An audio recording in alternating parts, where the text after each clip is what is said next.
every nail tech has a personality that will dictate how well they will do in the industry.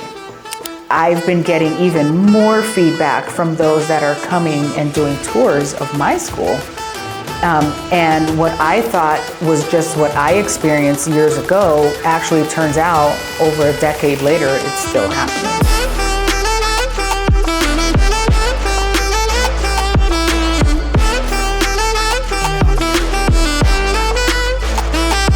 What's up? My name's Nakai. This is Priscilla, and we are on another episode of There Is No I in Beauty. If you didn't read the title, again, there literally is no I in beauty. On today's episode, we are talking about you. You want to do nails, now what? Now what do you avoid, and what should you look for? Now that you want to do nails, you decided, you made the decision, what do you do with that information? So yeah, we're gonna jump right in. What to look for and what to avoid. So which one do you wanna start with? Let's start with what to look for.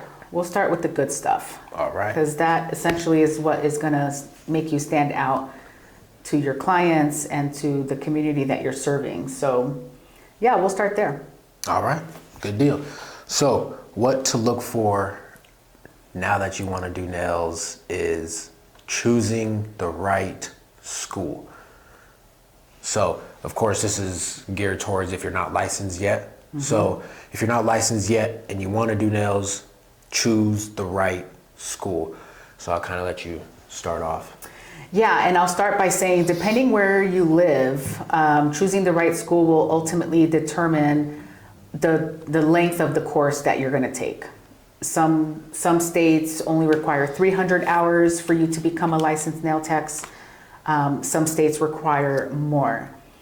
I'm a component. I have a love-hate with the length of time that a nail program should be, because although you want to go in and start quick and get out and start doing your thing as fast as possible, it's also important to choose a school that has long enough hours where you're actually going to learn while you're in school before you go on your own, so that you can work out all the different kinks in the career that you're choosing. So choosing the right school is by far the most important part. Yeah. And knowing exactly how you're going to benefit. Yeah. So and chances are you're probably shopping on price when you're looking at schools. That's true. So you're going to be looking at, what's the cheapest price for the school. Mm-hmm. And normally the cheapest price would be those that offer a lower amount of hours, right? A lower amount of hours or yeah. I mean, yeah, like here in New Mexico, for example, the state only requires 400 hours for anybody to obtain their license or to be qualified to take your state board test. In our school, we offer 600 hours because we think it's important that you're learning as much as you can while you're in school. You're doing as many clients as you can while you're in school, so that you have that support system around you.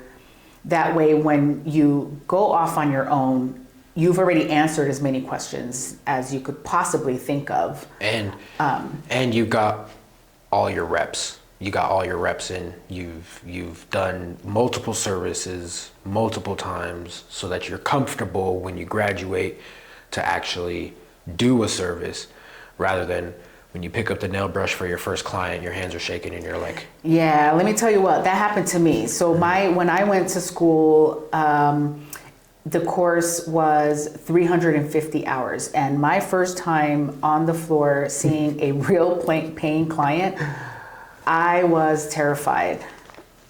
I was really terrified. I immediately felt like I had no clue what I was doing. I didn't even know how to do the service. And I'll just tell you guys a little story. There was this one person that came in. She was a friend's sister, and She wanted acrylics. She was a nail biter. So if for those that are nail techs, you already know what that means. She was a nail biter and wanted long nails. And so I used tips for the first time. I had never used tips before, even at school. I had no idea how to put a tip on. And she wanted tips. So we did the tips. I did all the steps. She liked her nails.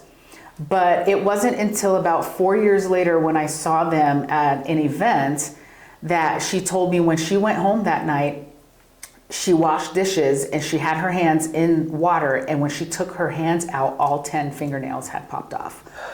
And so, I mean, I was mortified. Obviously, she never came back to me.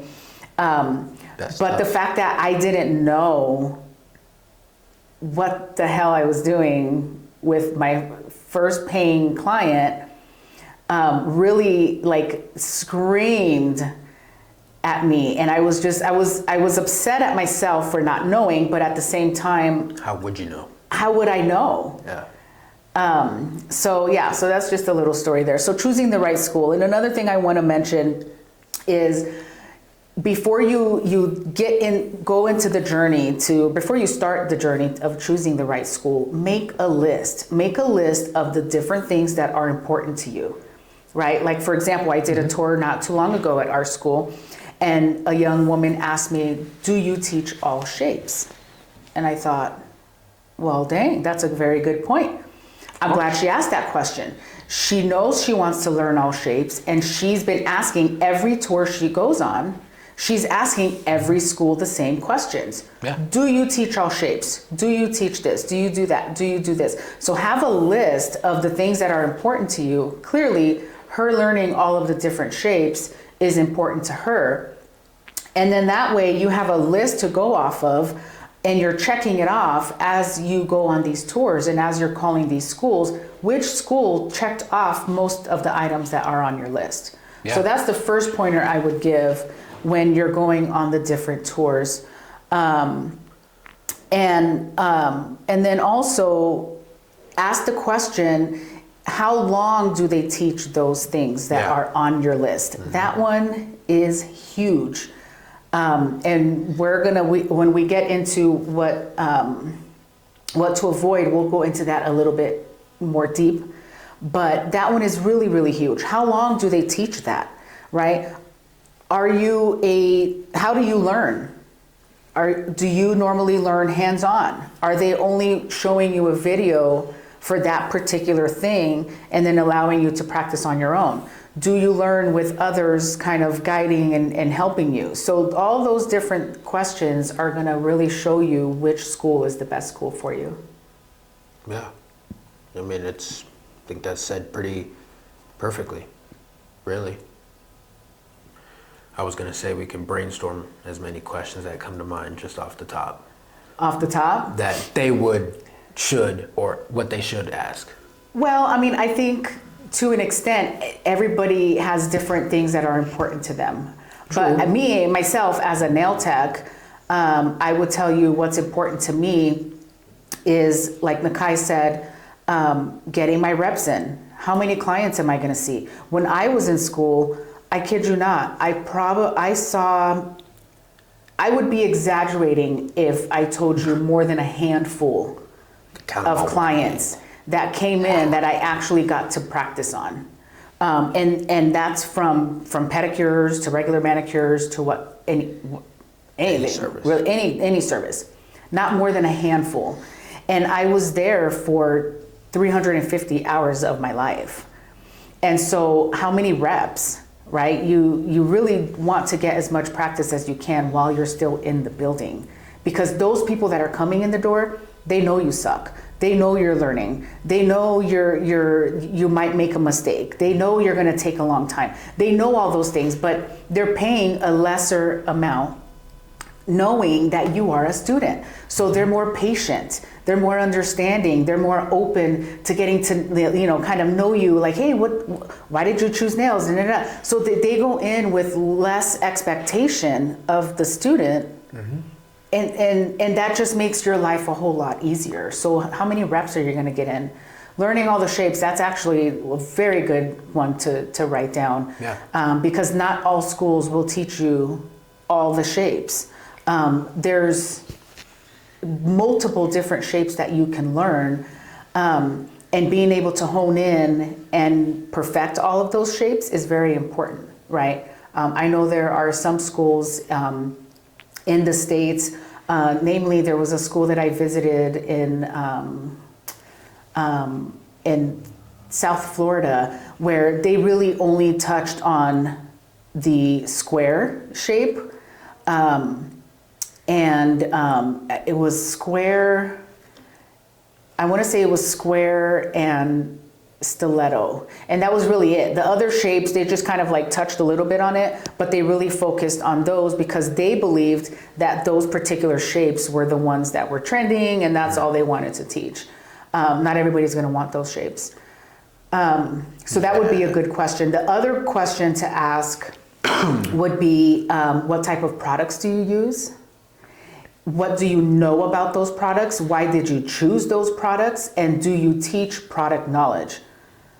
That in itself is gonna determine if that's a good school for you to go to or not. Because there are so many products on the market right now, it's not even funny.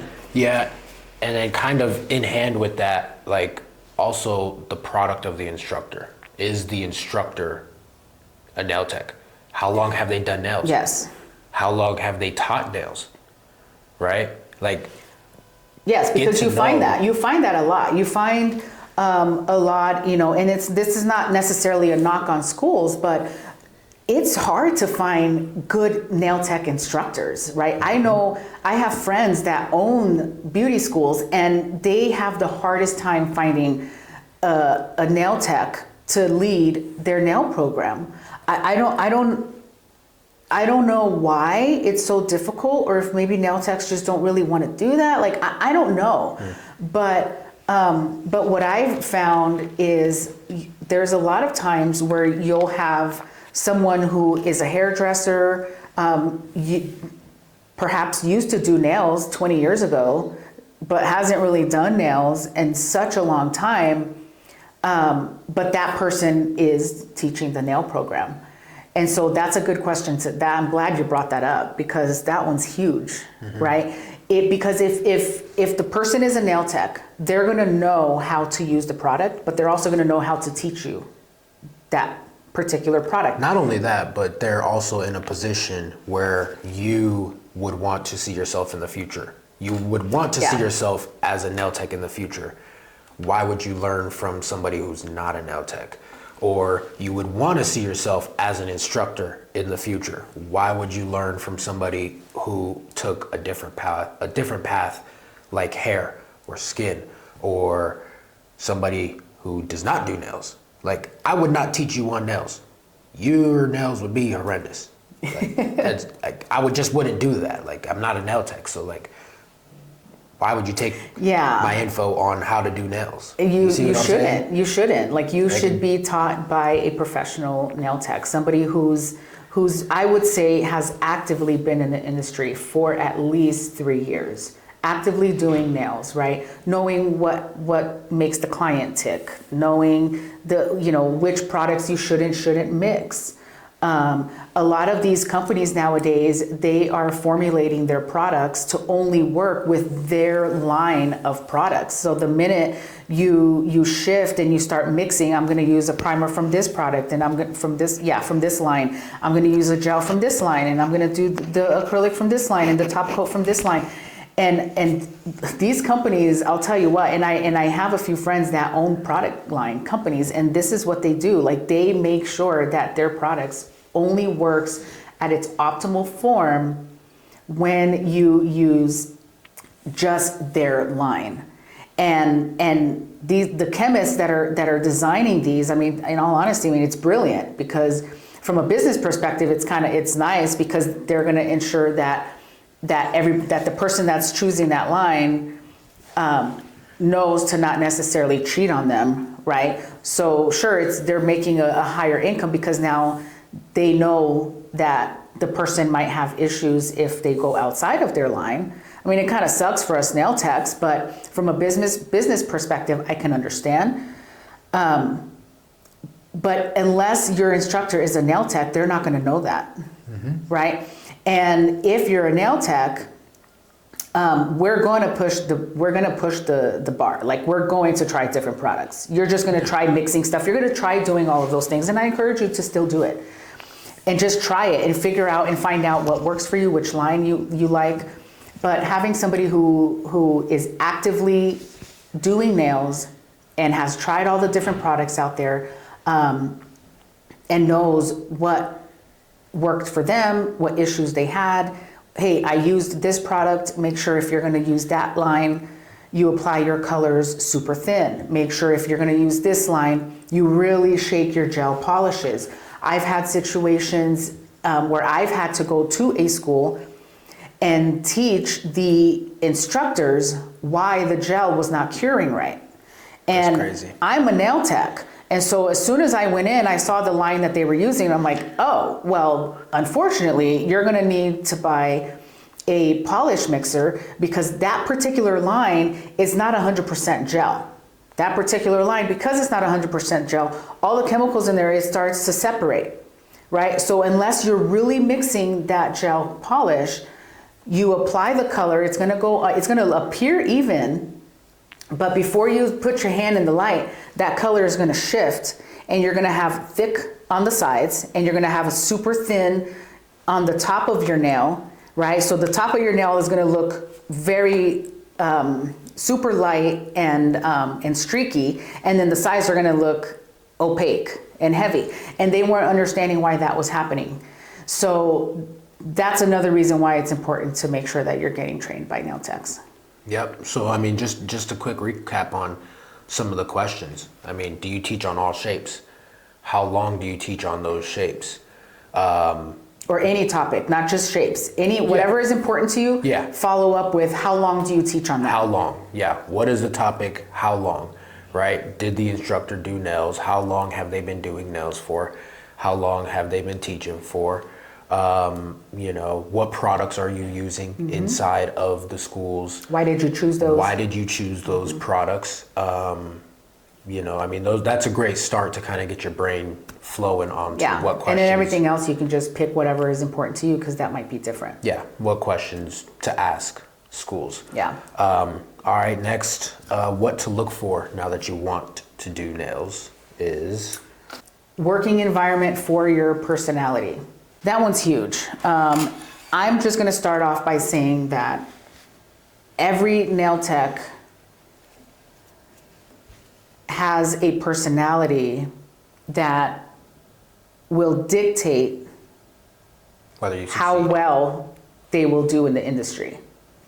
And my homework to you would be for you to sit down and ask yourself and be brutally honest with yourself. Who am I? Right? Who am I? If I'm going to become a nail tech, what makes me tick? What stresses me out? What frustrates me?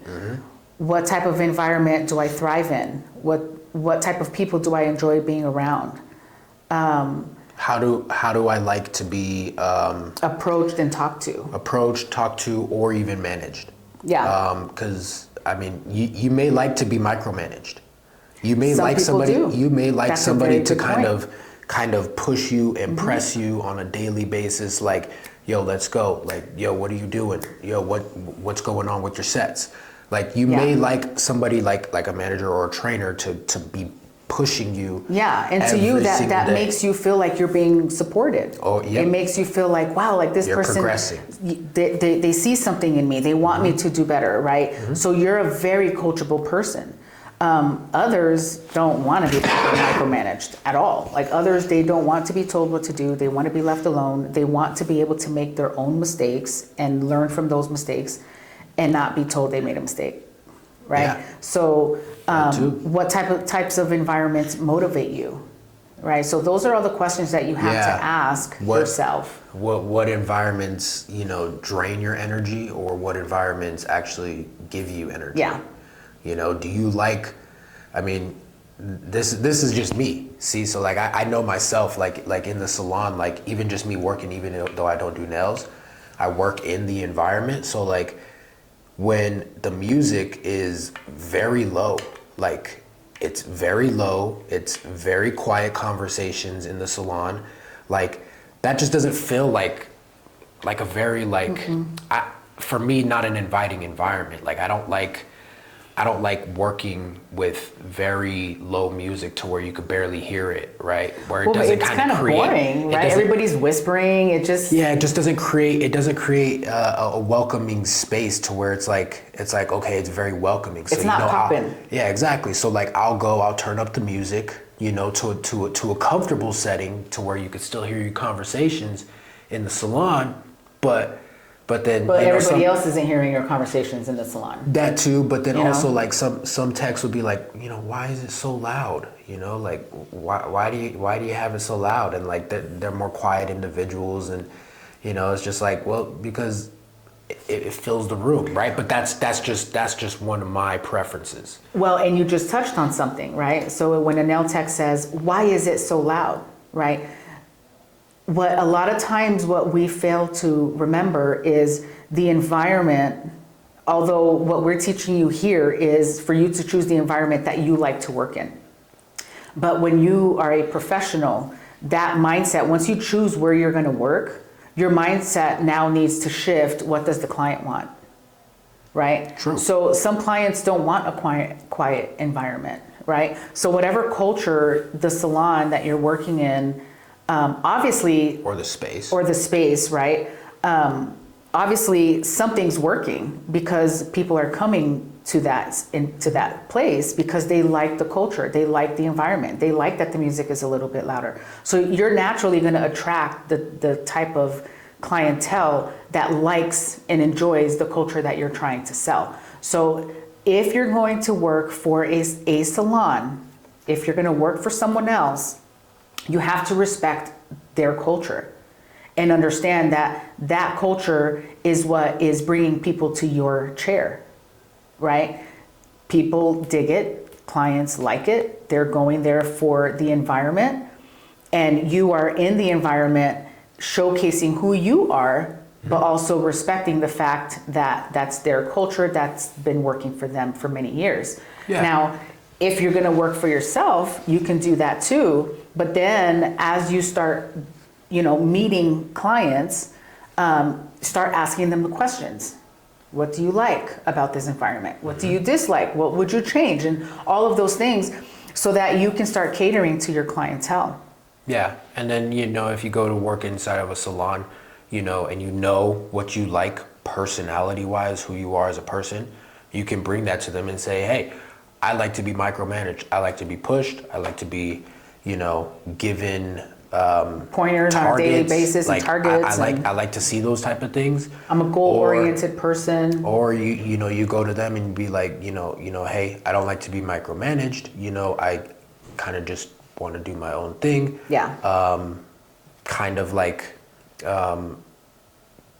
almost be self-sustaining in a way. And you could be on both sides of the spectrum. You could be dead center in the middle, but making sure what those boundaries are. It ultimately all boils down to communication, right? So when you're going to these interviews and you're meeting people, when you're deciding where you're going to work and what environment you want to work in, just like we talked about with the school, have a list of questions of what's important to you, and then check them off as you go, as you're meeting people, right? Don't go in an interview and then they say, hey, do you have any questions? You're like, no, not really. That basically is an indication that you gave it absolutely no thought and you just showed up because they called you. And so there was something that they saw in you that they liked. That's why they called you. That's why you got the interview. But you also respect yourself enough to know what you want and not be afraid to ask those questions. And to know where you're going to succeed better. Yeah. All right. So the next reason you want to do nails, and now what community do you have around you? So this kind of ties into the environment. Yes. But it's more in line with the training. More aligned with what community do you have to help you improve? Because whether you are somebody who wants to be pushed or somebody who does not want to be pushed on a daily basis, you will need a community to help you train. You will need people to help you train, help you improve, help you get better. Because whether you want to admit it or not, that's what you will be looking for. Yeah, and I'm going to add to that. I've seen recently, I shouldn't say recently, but just in general, the culture of this industry in general, unless you're working like in a nail salon where there's several nail techs, but a lot of times you go to spaces where like a solo suites or something like that, right? There's like 40 rooms under one roof. I was actually in one of those not too long ago. There's like 40 rooms, or in that location there was 35. There's 35 rooms, and out of all of those rooms, you have a bunch of hairdressers, you have maybe a handful of estheticians, you have maybe 2 or 3 barbers, and there was one nail tech in that entire space. That person wasn't there. I wish that person was there that day, because I would have loved to ask her how she was liking the environment. Because for me as a nail tech, it's important to talk to other nail techs. Hey, I bought this new matte top coat, right? Oh girl, I use that matte top coat, and after a while it gets thick, it gets this, da da da da, right? Try this one. I've been using this one for a long time. It works really well. So having those types of pointers with like-minded people, that's the type of community to train that we're talking about. It's the people that are open to sharing information, because in this industry, for some reason, nail techs, like a lot of times, although I'm gonna back up a little bit, because I like where social media is going with the nail techs that are not afraid to share information, are actually putting themselves out there and sharing information. So we have come a long way in the last decade, but there's still a large amount of people that are really great nail techs, but they're just, they don't like being in front of a camera, or some of them like are really territorial about how they do their work and they don't want to share information, and that's fine. Do what suits you.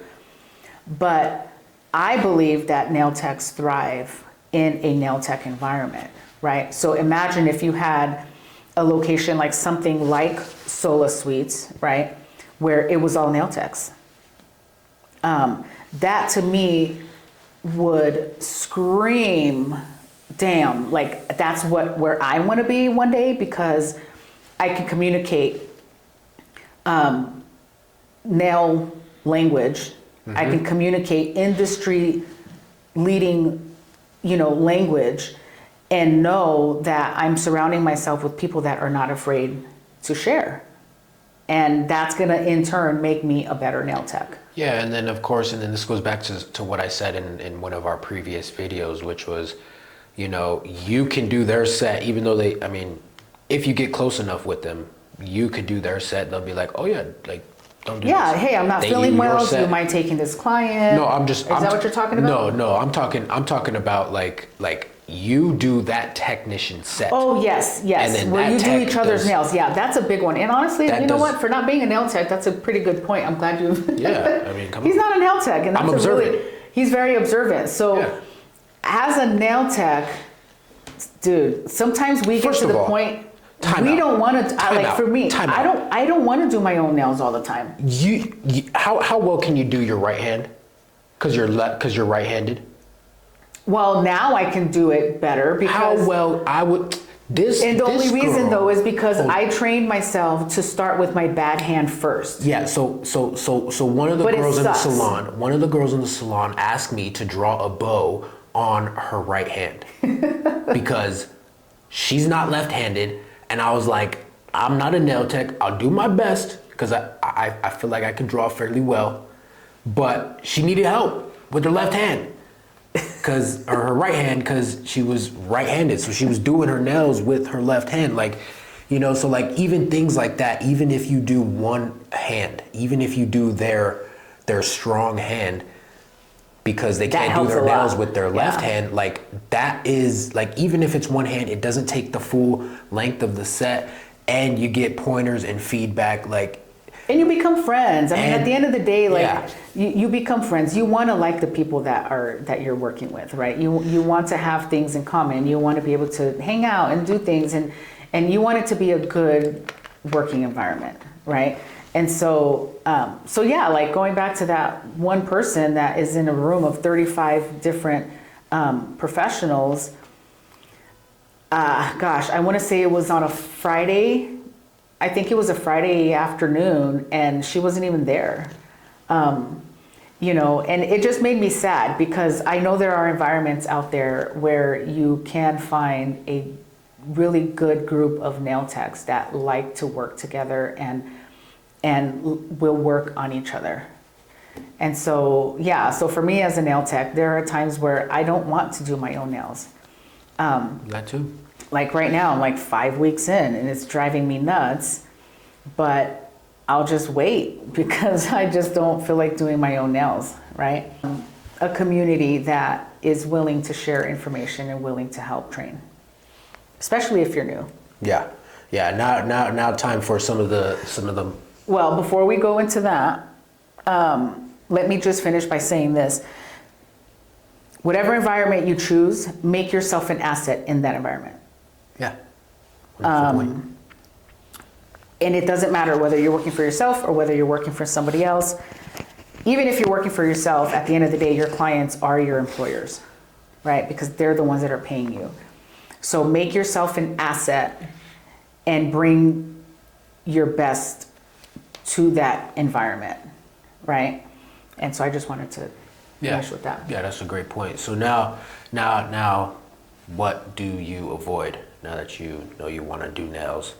And this first one is being sold on the wrong course in school. And so That one's huge. That's And the only example I can give for that one is my story, and some of the feedback that I've gotten from, because now that we have our school, it's called Diamond Nail Tech Academy. I've been getting even more feedback from those that are coming and doing tours of my school. And what I thought was just what I experienced years ago, actually it turns out over a decade later, it's still happening. Yeah.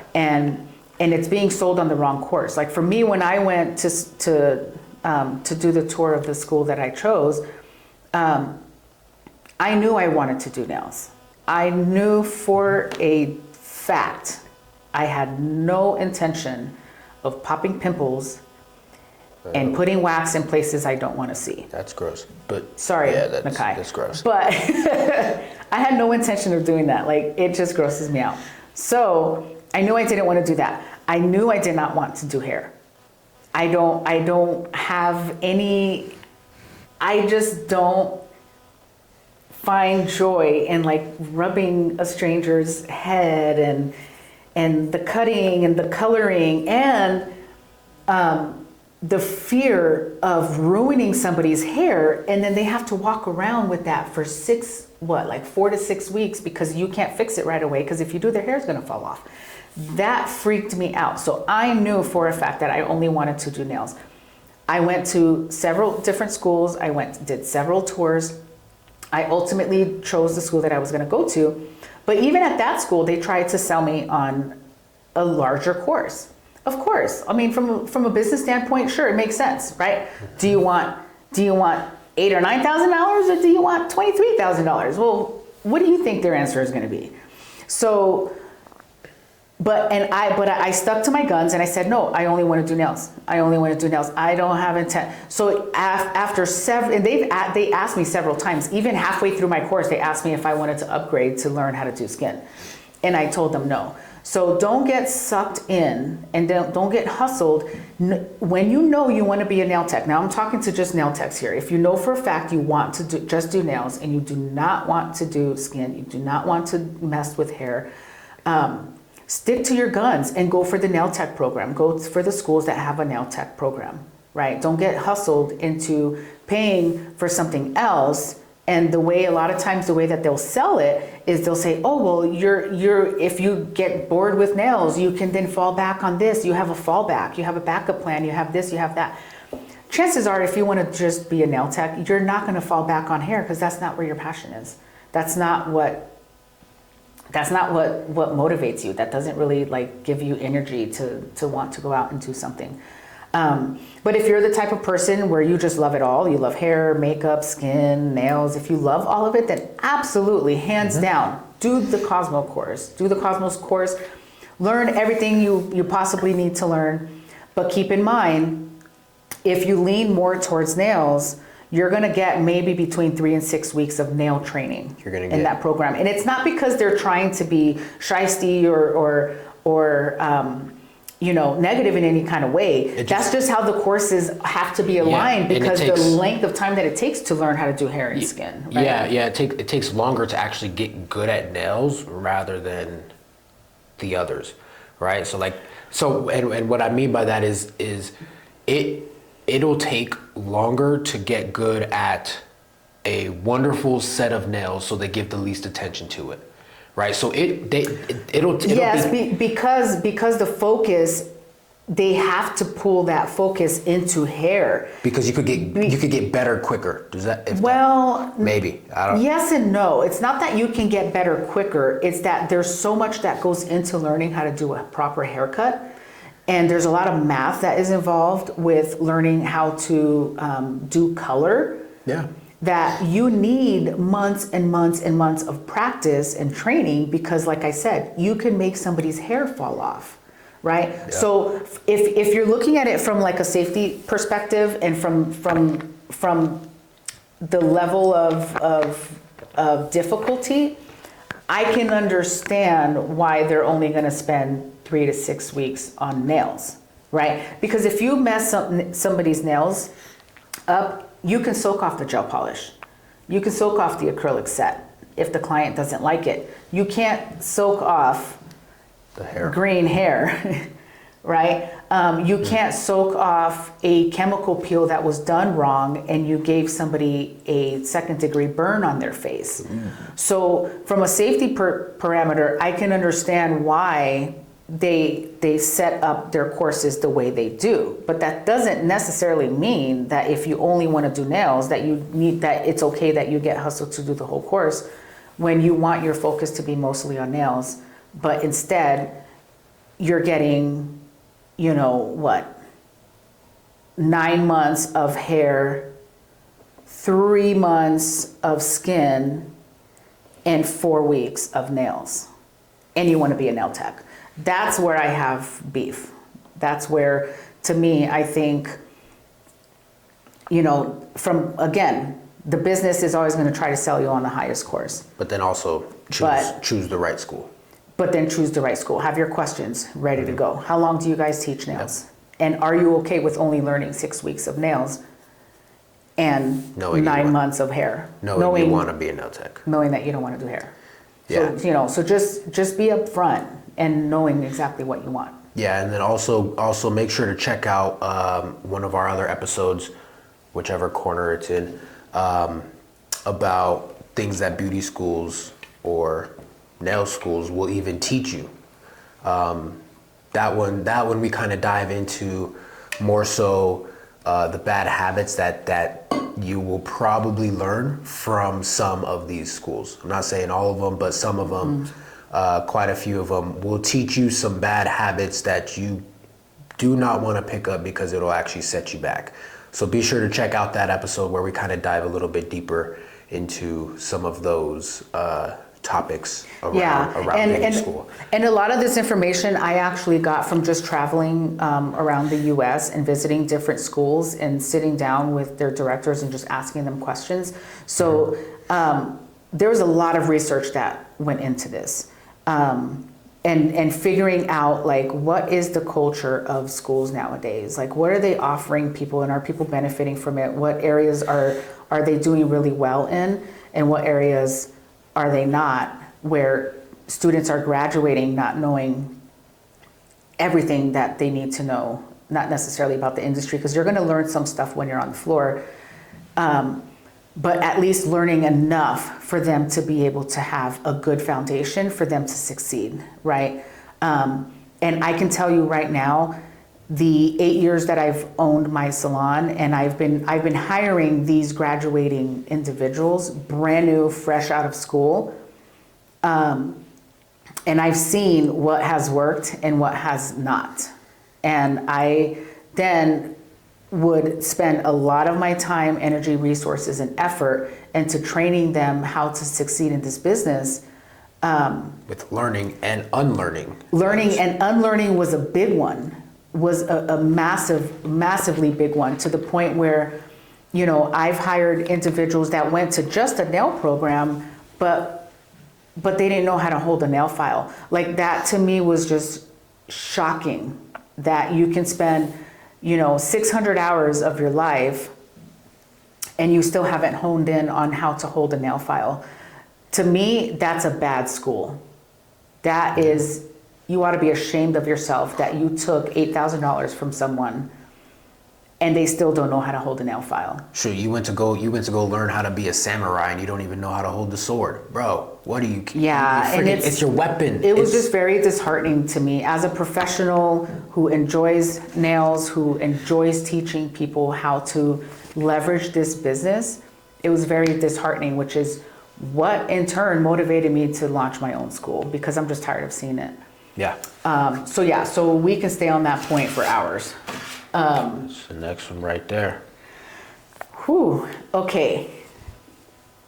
This one is big, but don't get me wrong, okay? Just a disclaimer, right? Don't surround yourself with friends who have a bad attitude, okay? A bad attitude, and I don't want to be the parent here, but who you become who you hang out with, right? And so you can take a very good environment, a very good thing, and you can shit on it really quick if you surround yourself with the wrong people. And I'm talking about within the salon, right? Because there's always going to be those that are more engaged and those that are disengaged. That goes for the school too. And that goes for the school too. You'll know, you can kind of pinpoint, who those individuals are. Surround yourself with the people that you can see are actually learning and are actually taking that information in and they're applying it, right? Don't go for the folks that pretend like they don't care and like, oh, whatever, this is stupid, da, da, da. Like, if that's the direction you're gonna go in, you're going to be part of the 86% that end up quitting the first year. Mm-hmm. I mean, that one, it just has to be said. There's no outside. There's really no sugarcoating that one. No sugarcoating that one. I don't have anything else to add to that, it's straightforward. Other than stay away from the negative Nancy's. Yeah, just stay away. Yeah, pretty straightforward. Because you know what it feels like when you're around somebody negative. Like, you can feel their energy and it just doesn't feel good. So if you feel that, gravitate towards the person that's positive and encouraging and that's gonna, actually pour into you, right? So you can pour you pour yourself out into, these environments and you have nothing else to pour, and now you just feel like crap. So just know who you're allowing in when it comes to, and normally you can see them from a mile away. Yeah. Right. And we can have a whole nother episode on, maybe we should do an episode that talks about how to see those types of individuals that in turn are going to determine whether you succeed or not. Or I don't know how you want to word it, but I think we could do an episode that talks about how to find, like, how to pinpoint those folks, what to look for. And when they come to you, how to avoid that interaction. Yeah, for sure. All right. Now, the last thing that you should avoid now that you want to be a nail tech is letting mean clients or negative clients or bad reviews or frustrated yelling clients screaming at you on the phone, letting all of that not get to you. When you are a nail tech. And you can kind of just you have to avoid that. And I think that is the best way to avoid that is knowing who you are and knowing what you bring to the table and what you can offer. You're always gonna have angry clients. You're always gonna have at least a decent amount, well, maybe a handful if you're really, really good, you're always going to get a negative review. You can't make everybody happy. And as long as you understand that you cannot make everybody happy, then you'll be able to kind of take that as constructive criticism and not take that as a direct attack. And now you're second guessing your life, or you're like, you're second guessing your abilities to do what you enjoy doing. So don't let those people steal your joy in doing what you like to do. I think another tip, because I did door to door for a while. Another thing you also, may not realize is the person on the other side of the door, the person on the other side of the desk. Like, you may not have a single clue about what they're going through, how they're living. You don't know if God forbid, one of their family members died, or if, they just got fired, or they just got out the hospital, right? You have no idea, especially if they're brand new clients, even if they're regulars, you still may not even know exactly what is going on inside their life. And the only thing that they were looking forward to was the set of nails to make them feel great about themselves. Yeah. And then they go home and all 10 fingernails fall off. And they go home and you might have been having an off day. You might have messed up, you might have accidentally picked up a different product or whatever happens right during the set. I forgot to put the primer on. Or whatever happens. I mean, you may have forgotten, right? And that was the one thing they were looking forward to that day, that week, that month, right? And then it just fell apart, right? Yeah, so they're gonna go ham on Yelp. They're gonna go write this crazy review because of something else that happened in their life, and take it all out on you. Or they're gonna give you a call and blah blah blah, just yelling and cursing at you over the phone, and then you just never know what's going on inside that person's life. So that's another tip, to just keep aware. Like it might have not even been you. It's usually not you. They're just taking it out on you. You might have just been that little tipping point that makes them fall over. Yeah, so just keep that in mind, that it's impossible to make everyone happy, like she said, but also just know that it's not entirely 100% your fault. So that's another... give yourself some mercy and give yourself some credit, and knowing that you are human too, and sometimes you make mistakes and you can't make everybody happy. And that's not just necessarily, working as a nail tech, that's just in general. In general, you're not gonna make everybody happy.